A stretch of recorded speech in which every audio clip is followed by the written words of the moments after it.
Well, in the last session, we have discussed, about encapsulation. Encapsulation is one of the object-oriented programming principle. Programming principle. Second object-oriented programming principle is abstraction.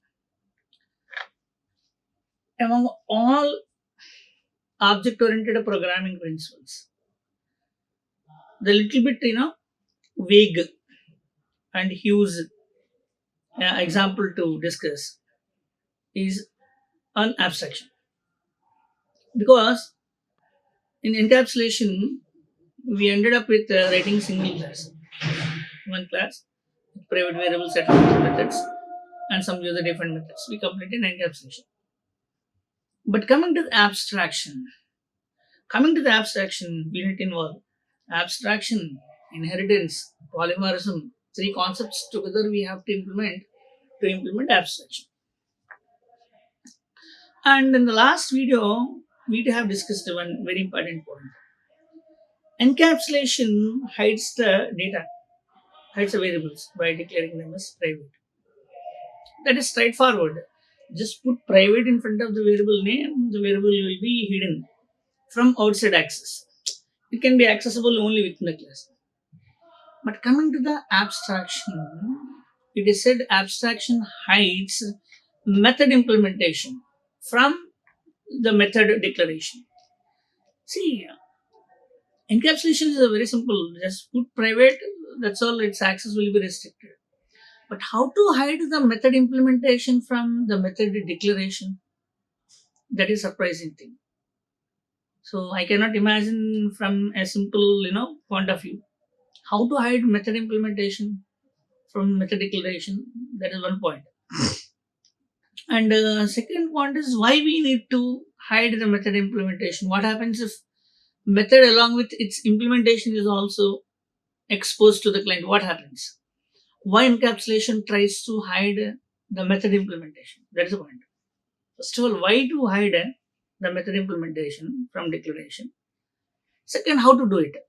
So these two are very important. For that, I would like to give a small example. I have around some 3 examples, I guess, in this in this presentation. I'm having 3 examples on abstraction. Okay, with that, at least with 3 different examples, I'm explaining on abstraction, so that at least by the end of this video, you'll have a picture on why abstraction is and how to implement the abstraction. Okay. Here, if you look at one class called employee service, class employee service. Employee service class is having one method called public int save employee. Employee is a parameter. And if you pass any employee object into save employee method of employee service class, this method job is to store this employee information into a plain text file. Or, see, you tell me what are various data sources available to store the data. That also we discussed in the previous video. File is one data store. Okay. XML is another data store. The next field name colon value, comma, field name colon value, comma, field name colon value, floor basis. And if there are multiple records, putting all the multiple objects in one square record. This is area of JSON, we call it as.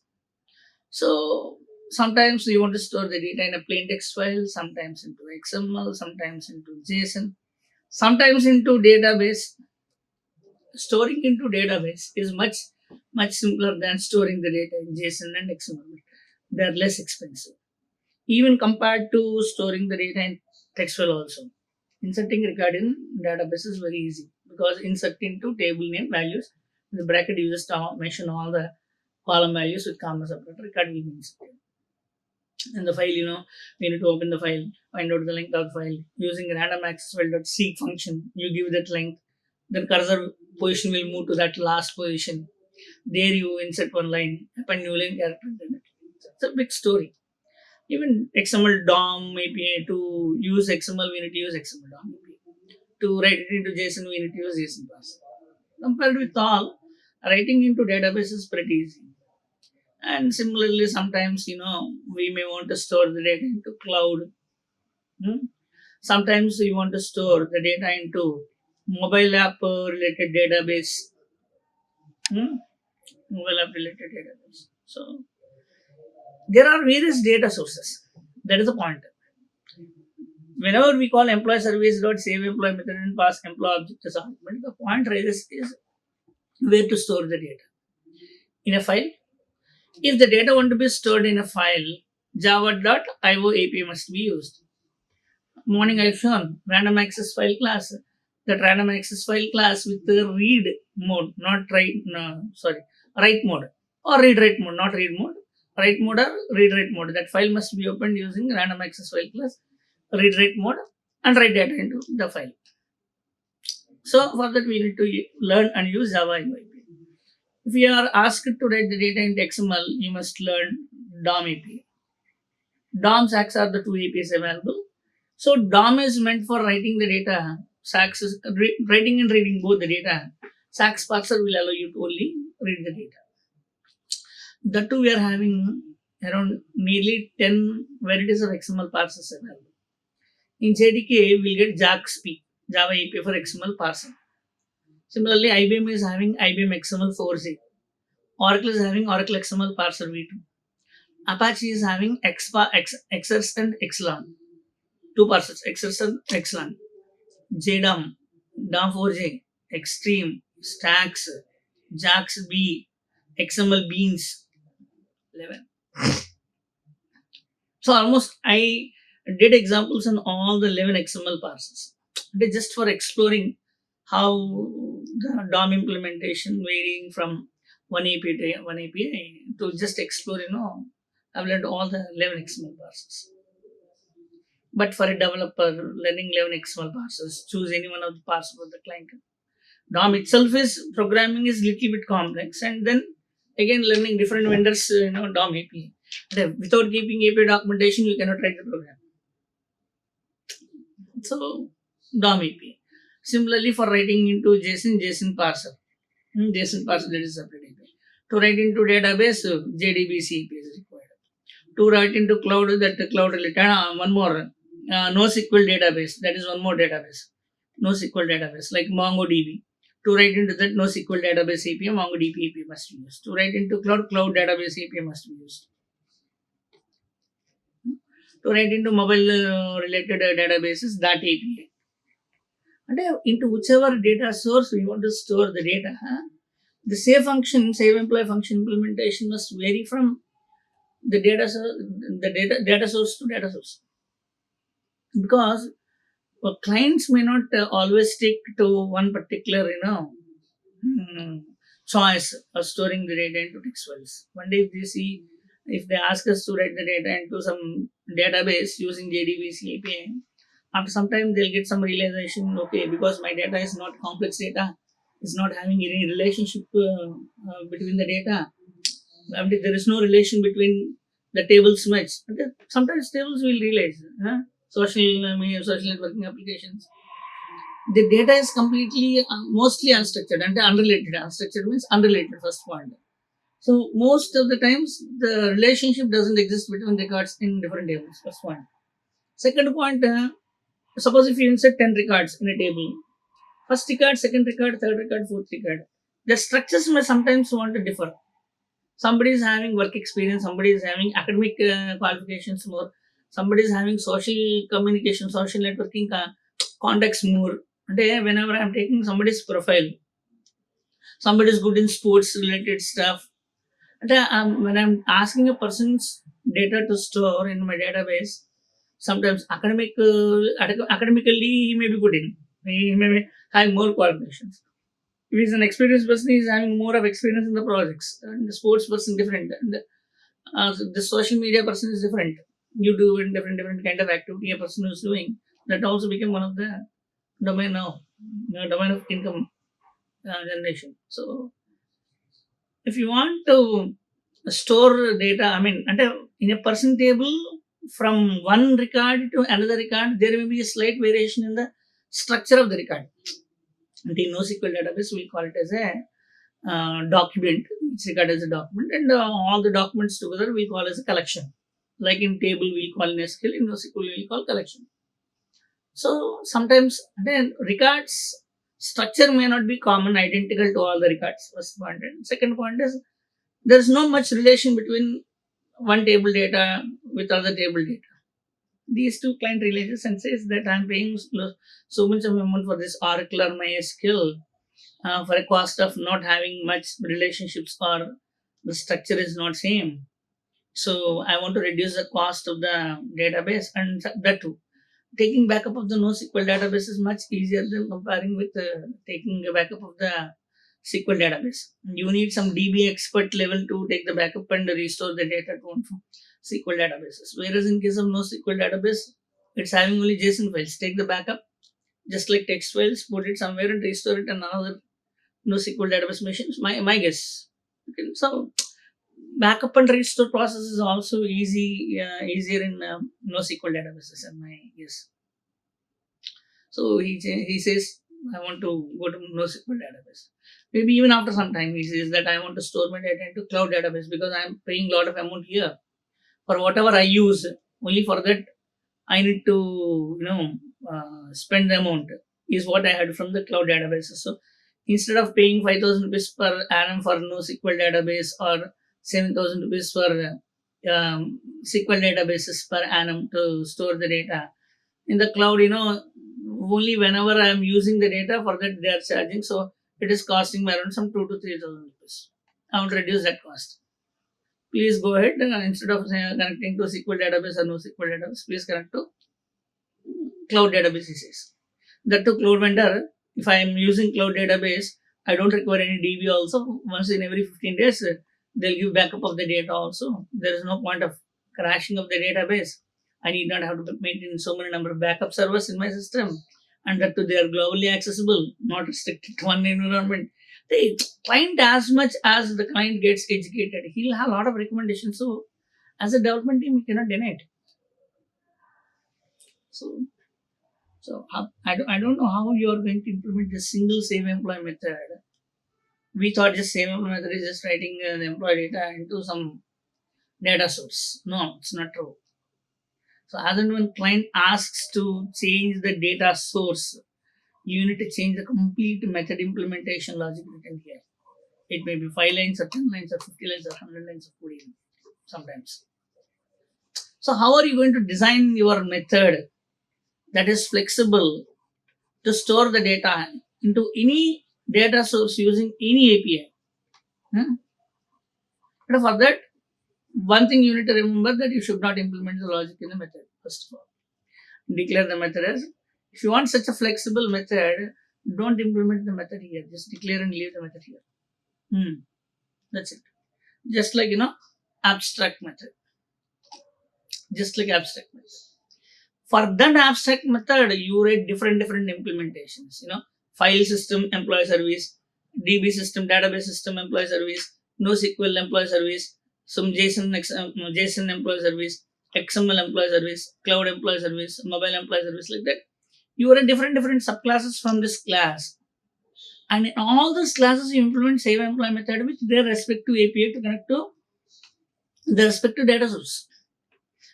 I don't mean instead of, see, if you want to write such a those many data sources connectivity API from here, you need to put a lot of if else conditions.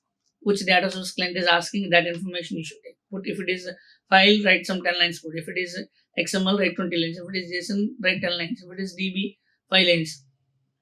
Instead of writing so many number of if else conditions here and making the method, the code longer, instead, you write each data source access and writing into that data source with a separate API separately, into separate classes, separate methods. That is what abstraction encourages. So when there is a method with a different implementations, and ultimately same thing we want to do, but different ways the method want to implement. Okay, then don't write the method implementation in the method. Declare method is abstract. Whatever various types of implementations you are saying, write them in different subclasses, in different methods. Same method you implement in different subclasses. There you implement separately. So every data source connectivity and writing into that data source, that logic completely differs from other data sources. Hmm. Method long lines of code doesn't increase much. So this is one of the example you can think of. Hmm? It is not something like declaring abstract method and implementing abstract method in subclass. Who says that you declare abstract method? Your requirement drives you. Okay, why? Because my method is having different ways to implement it. So I shouldn't implement all different implementations of implementing my method in one method. I should declare my method as abstract. Let many different subclasses implement different same method. Those classes will implement with different logic. So first of all, you think of like that. Similarly, one more example I took here. Here, previously, employee service, same employer. This one, salary service.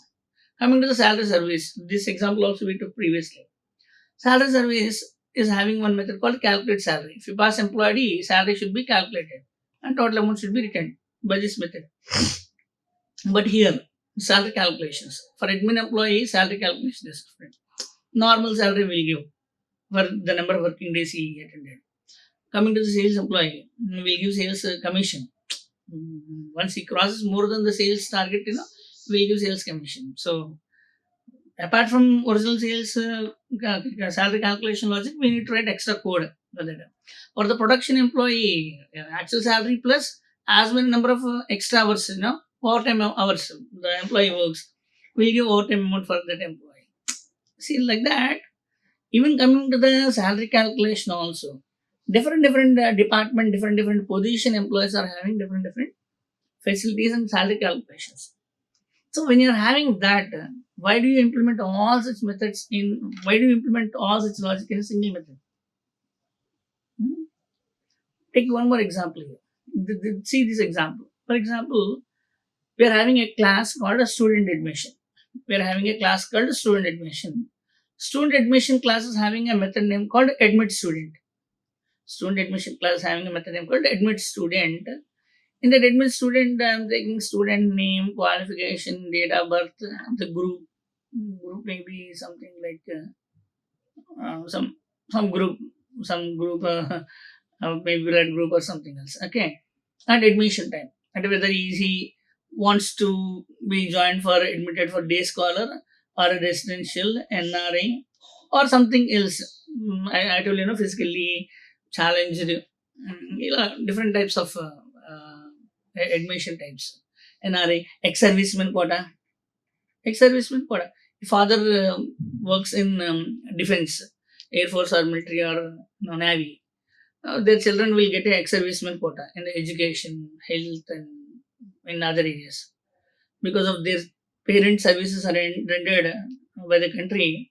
mm, Children will get this benefit. Their children can study in the you know good schools with lots of facilities. So here we are taking student data commonly. The last parameter is admission type. If it is day scholar, the logic is different. Validate the data, store the admission details, set an admission ID. If he is a residential student, validate the data, which type of hostel or mess you want, store the admission details, so hostel and mess details also. This is extra logic.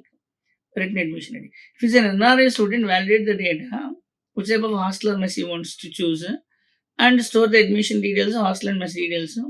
Validate passport. If he is an NRA, father stays in some other country, mother and child came here, join.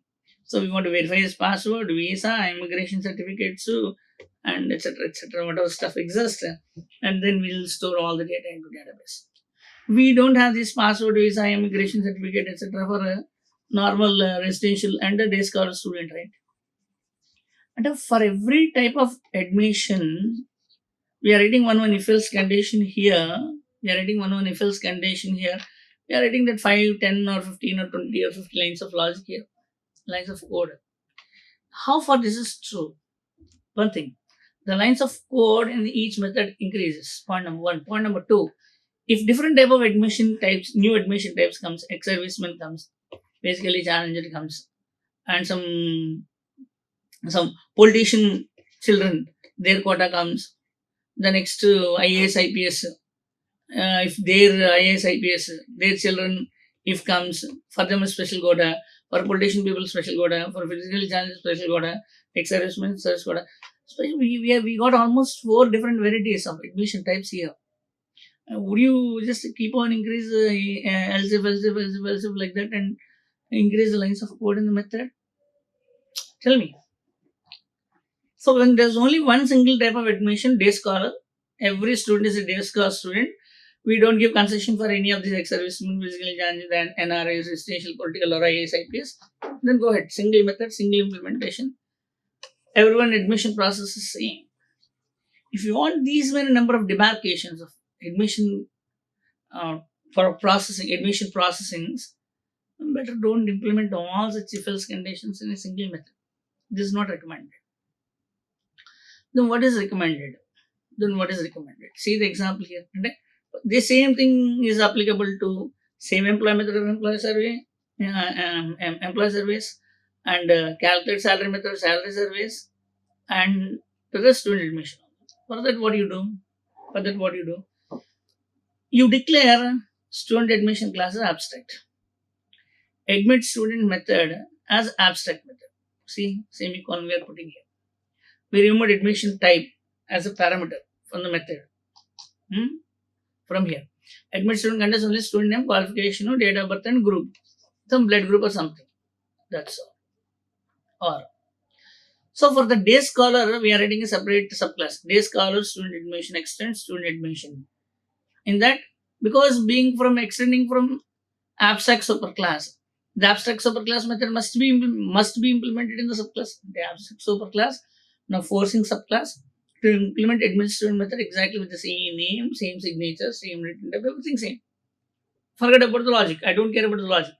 Is what parent class is. Just follow my name, my method name, my method signature, and my method written type. And you write logic however you want. So admit student logic will be written like that. Similarly, residential student admission, extended student admission, same method, same signature, same written type. Logic slightly increases in addition to this method. And coming to the NRA also, same extended student admission, same admit student method, same parameters. Logic will still increase more for student checking all the visa, immigration, etc. stuff. So in one class you declare method as abstract. Implement that method. So method is abstract and class is abstract. Remember, we are implementing that method in different subclasses. So instead of implementing in one single method, if new admission type comes or if any changes want to happen in the existing admission process, instead of modifying the same method, so same method gets frequent modifications. So one day your method will collapse. So instead, you better write a separate class and override or implement. Then when you are implementing abstract method, we say when a method is already there in superclass and when we are rewriting, we'll call it as overriding. So when we are implementing the abstract method in all the subclasses, implement the method with a different logic. So to implement abstraction, I said at least minimum 5 classes are required. One abstract superclass, minimum more than 2 subclasses, one factory method class, and one client program. So now we are writing, factory method class. Class student admission factory. Student admission factory. The student admission factory class is having one factory method called get student admission. Get student admission. The abstract class name. We are writing it method name. Get student admission. Here you take student admission type. So this method internally checks if the student admission type is day scholar or residential or NRA. Based on that, you return day scholar admission object or residential student admission object or NRA student admission object. But whichever admission type you pass this argument into the method, this method is a factory method. Factory method is the one which produces something. Factory method in object-oriented programming always produces objects of similar family class objects. So these are all similar family class objects, isn't it? Day scholar and residential and NRA student admission all are belongs to same, family of classes these are. So we are returning any one of the class object based on the type you are requesting. And what is the written type of the method? Student admission. The written type is not day scholar student admission or residential student admission or NRA student admission because they are all subclasses of student admission. So Once if method written type is base class type, the written value can be any of the child. Am I right? That is the advantage of parent class. That is the advantage of super class, parent class. Any of its child can be said that these are my child classes. Okay. So there it is done. Coming to the client program. In the client program, we are writing student admission. So you always in the abstraction, you always write in the client program, you always write parent class name reference is equal to parent class is abstract class. Remember, I'm not creating object of abstract class. Remember, I'm just declaring only the reference of abstract class. I'm not creating object of abstract class. I'm just only declaring reference of abstract class. Student admission essay is equal to.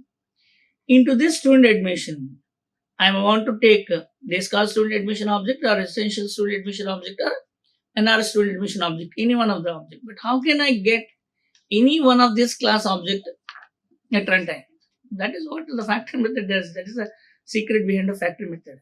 So you call student admission factory dot get student admission because it's a static method. I'm directly calling with class name dot method name. Get student admission. Into which if you pass any command line argument like day scholar or residential or NRA, they were running the Java program Java, student admission client. In here you pass command line argument. So any one of the command line argument. So what is its index? Index number 0. So take rocks of 0. Because command line parameter name is rocks of 0. So this day scholar or residential or NRA will come. So this will immediately go here. From here, it will be checked day scholar or residential or NRA or something else. But other than day scholar, residential or NRA, null will be written. And which object you will get into student admission is whichever type you ask at runtime. Based on that, that subclass object will come. This is completely runtime. It's all happening at runtime. Runtime object creation. So you tell me whose credit runtime object creation? Whose credit is to create such a runtime object creations? Factor class. This entire abstraction example, if you implement with an abstract class with more than two subclasses, but without factory method, if you implemented the abstraction example, you cannot achieve runtime object creation or runtime polymorphism. This is runtime object creation. Where is runtime polymorphism? Runtime polymorphism means poly means many. Morphism means many shapes, many methods. There are many methods exist, but which method we want to choose? That choosing at runtime. Deciding or choosing which method we want to invoke at runtime and which subclass method I want to invoke at runtime. That is called as runtime polymorphism. Now this SE object may consist of day scholar or residential or NRA student admission object. SE.admit student method if you call, the method will be invoked on whichever class type you ask, whichever class type pass here, whichever object type written here, on that this administrative function will be called. It may be this method or it may be this method or it may be this method. All this happens at runtime. So this is the advantage of abstraction.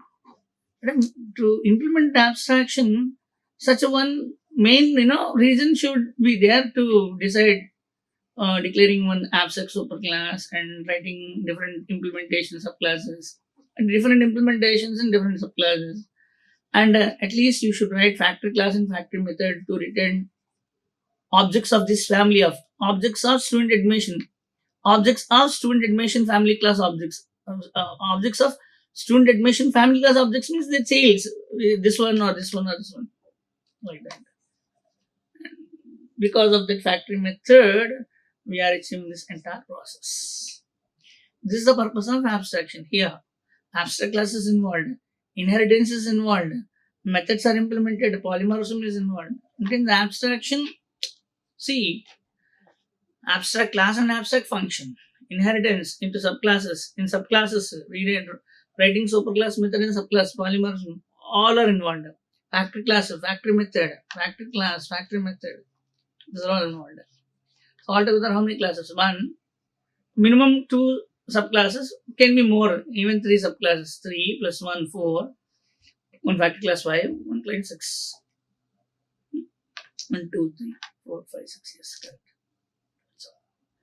So this is how we implement student admission. Similarly, the example written on employee service also.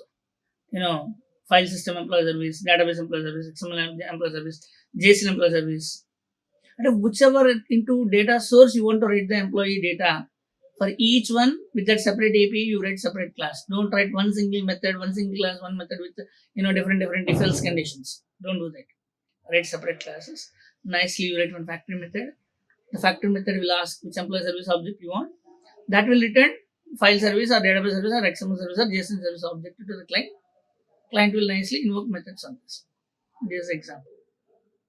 See, but if you implement one abstraction example, same we should repeat for the all other examples. Even coming to the salary service also. Admin, production, sales, HR, same example. Nothing changes. Same example. One superclass, abstract superclass, more than one subclass. Actually, 4 subclasses we have written here. One factory method. If new child comes and if new type of employee comes in future, one more subclass will increase. Only the extra line of code, one condition and one written object creation. 2 lines of code will increase in the factory method. One extra superclass will come. New superclass can come. No existing subclass will change. New subclass will come and 2 lines of code will increase in the factory method. Client remains same. Client can even pass that admin, production, sales, HR, marketing, R&D. If any new one comes, when new class increases, 2 lines of code increases in the factory method. Instead of modifying a single method with multiple if else condition. So that is the end of abstraction topic. Hope you understood the importance of abstract class and abstract method. That's all for this session. Thank you. Like, share and subscribe. Hit the bell icon for more updates.